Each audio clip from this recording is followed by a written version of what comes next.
eu vou fazer só a introdução para poder puxar, porque às vezes as pessoas falam assim, poxa vida, o pessoal vem falar de política numa hora que está numa desgraça dessa, todo mundo pensando em saúde. Mas eu quero jogar para você, Ricardo e o Ailson. Nos Estados Unidos, mudou-se o presidente no final do ano.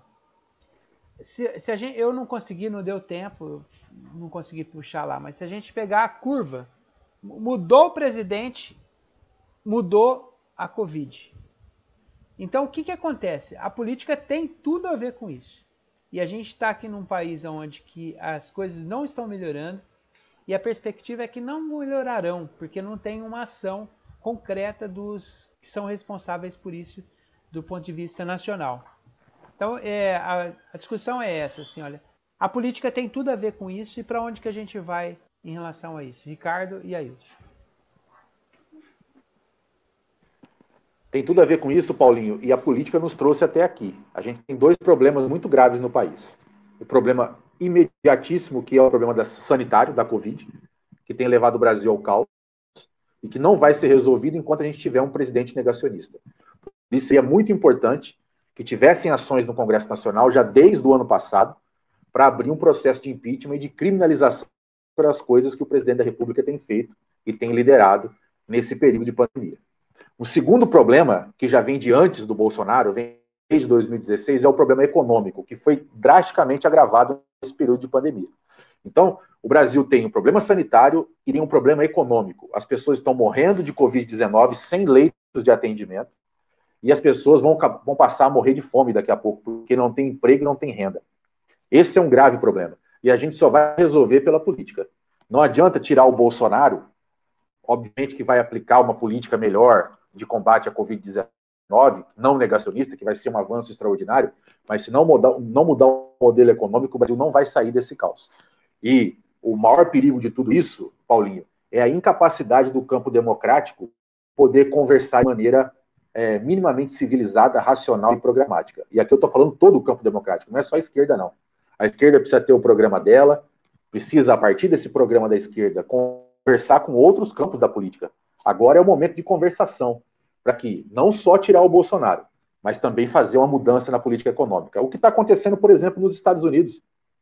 Os Estados Unidos tirou o presidente negacionista, o Trump, e implementou uma política com participação do Estado de investimentos gigantescos na economia dos Estados Unidos, que estão chamando de um novo New Deal, que foi a política feita lá pelo Roosevelt, na época da Segunda Guerra Mundial, onde o Estado operou para salvar a economia do país. E isso vai ter que acontecer aqui no Brasil. Não tem outro jeito. Esse modelo neoliberal de Estado mínimo, de destruir direitos sociais, de vender a Petrobras, acabar com a tecnologia, acabar com a capacidade do Estado, os bancos públicos, por exemplo, ameaçados de serem privatizados, com o BNDES, o Banco do Brasil, a Caixa, isso é acabar com a capacidade do Estado de investir.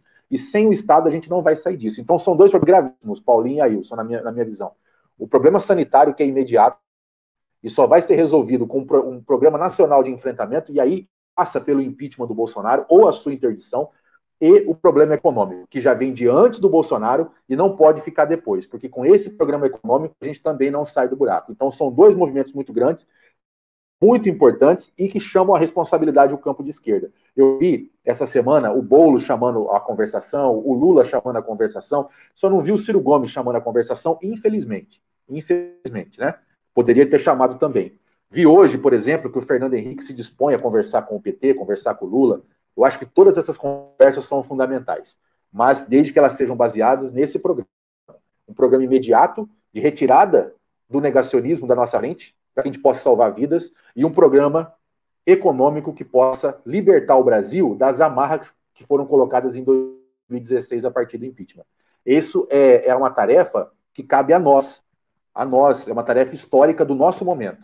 E se a gente não fizer essa tarefa, não cumprir com essa tarefa, principalmente quem está na liderança política, a gente vai, infelizmente, perder o bonde da história e vai ser consequências muito graves, viu, Paulinho e Ailson? Muito bom, Ricardo. Complementando, gostaria só de trazer aqui dois aspectos, assim, lembrando assim, que a gente tem aquela ouvinte que está na Inglaterra, e o Boris, que é o presidente, o primeiro-ministro da Inglaterra, ele havia ficado um tempo também ele era negacionista em relação à Covid, e aí depois de um tempo na UTI, ele mudou bastante sua postura e investiu também lá nas vacinas, né? A Inglaterra está vacinando desde, se não me engano, novembro do ano passado.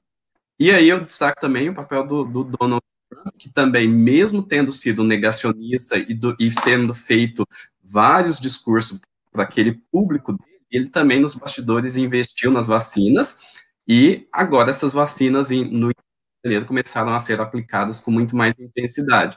E aí, no último dado que eu tenho aqui, os Estados Unidos já tinham aplicado mais de 115, estava quase beirando 120 milhões de doses, né, de vacina, enquanto que o Brasil já um pouco mais de 10 milhões, né? Então, eles estão vacinando cerca de 2 milhões de pessoas, e aí o novo presidente dos Estados Unidos ainda afirmou que ele vai conseguir adiantar em quase um mês a vacinação. Já adiantou em 3 semanas ele atingir a meta de 100 milhões de doses de vacinas, né?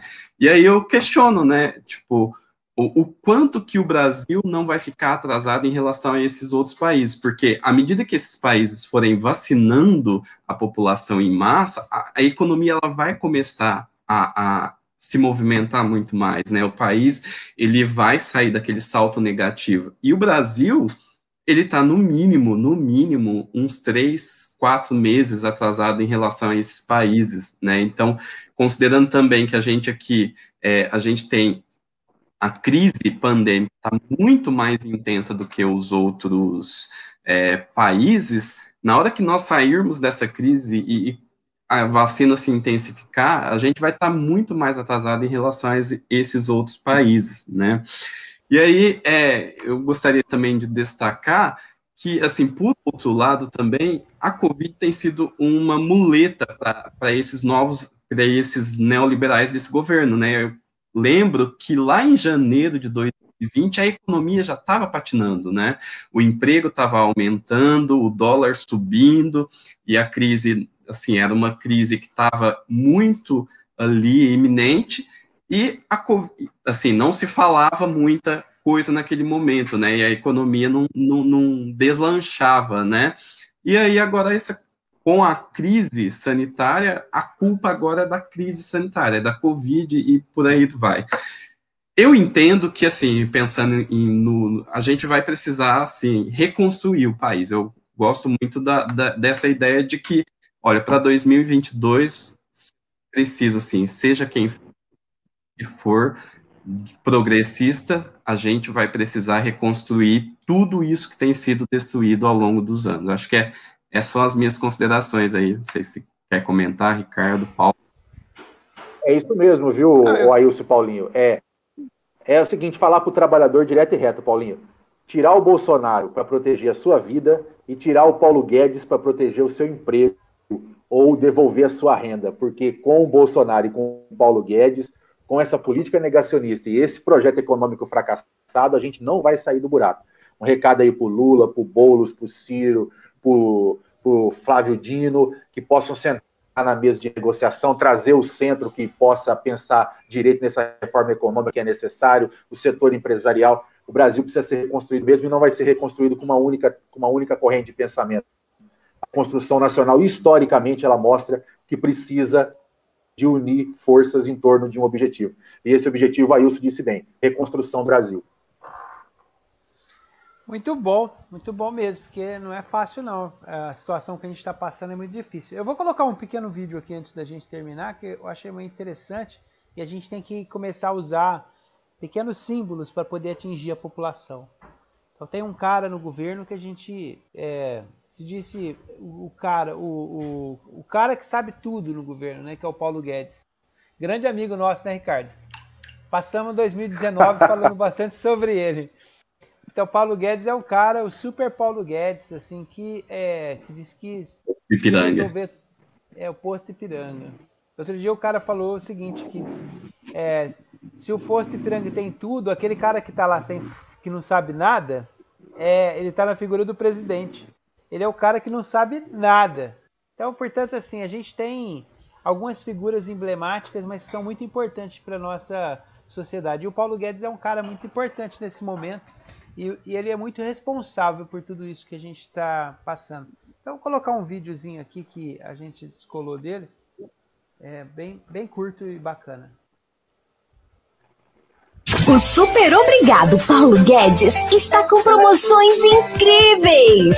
Óleo de soja somente 103% mais caro. Obrigado, Paulo Guedes. Batata 67% de alta o quilo. Obrigado, Paulo Guedes. Tomate 53% de alta o quilo. Obrigado, Paulo Guedes. Botijão de gás para cozinhar carne de segunda R$100. Obrigado, Paulo Guedes. Cesta básica por apenas 58% de um salário mínimo.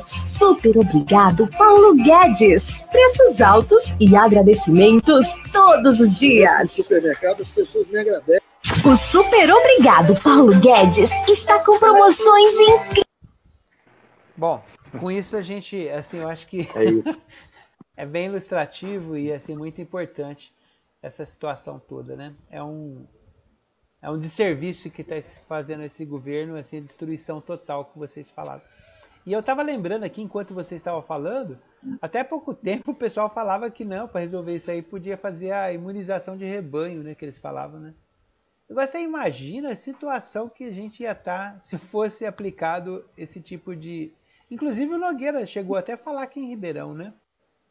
Que coisa, né? Que coisa. Ainda bem que por volta de 60% da população brasileira, mesmo com toda essa guerra da desinformação, tem a responsabilidade de fazer as medidas certas. Usar máscara, só sair de casa quando necessitar e não ouvir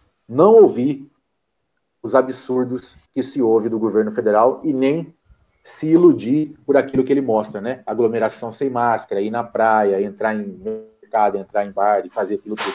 Ainda bem, porque imagina, Paulinho, se fosse o contrário, se 60% da população seguisse o Bolsonaro, como é que a gente estaria hoje?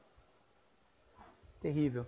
Ricardo, tem mais? Ailson, suas considerações? Ricardo, tem mais algum comentário aí para a gente avaliar?